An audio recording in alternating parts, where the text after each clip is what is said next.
Kakak Vina, Marliana berusaha membungkam kakeknya sendiri terkait dengan terpidana. Marliana sebagai cucu bahkan berani berbicara secara ketus terhadap kakeknya sendiri, Sadullah. Padahal Sadullah hanya mengutarakan apa yang menjadi ganjalan hatinya terhadap terpidana kasus Vina Cirebon.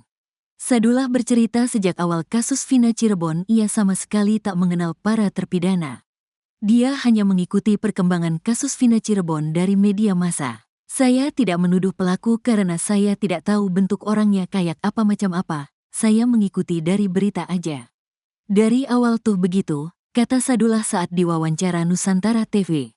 Sadullah mengakui awal pertama kali meyakini Vina dibunuh dari Linda yang kesurupan.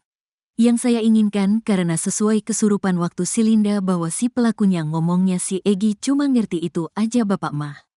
Yang saya pikirkan pelaku utama si Egi itu tuh, katanya. Sedangkan polisi justru menetapkan Eko Ramadhani, Eka Sandi, Hadi Saputra, Supriyanto, Sudirman, Saka Tatal, Jaya dan Rivaldi sebagai pelaku kasus Vina Cirebon.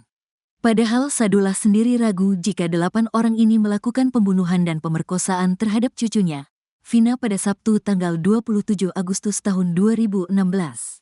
Kalau ini sih gak begitu percaya. Dari awal gak begitu percaya.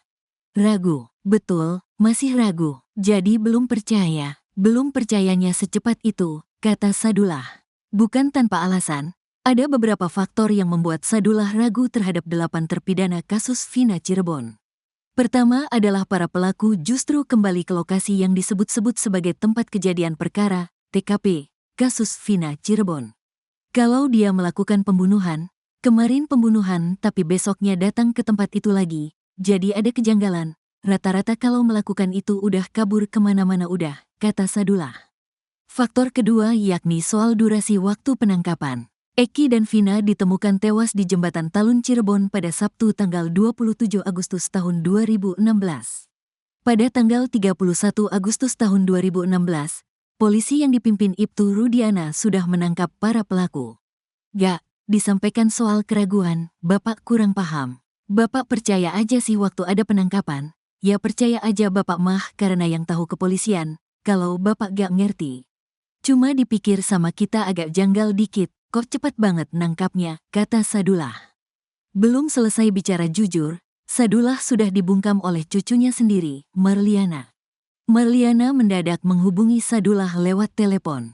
Kakak Vina meminta Sadullah menolak wawancara. Bilang aja suruh ke lawyer, kata Marliana. Iya nanti, jawab Sadullah. Marlina rupanya khawatir bila Sadullah salah dalam memberi keterangan soal kasus Vina Cirebon.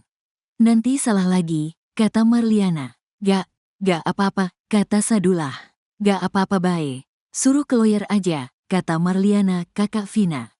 Tak hanya sekali, Marliana kembali menelepon saat Sadullah masih diwawancara. Uis, gak usah diladeni. Bilang ke pengacara aja, kata Marliana.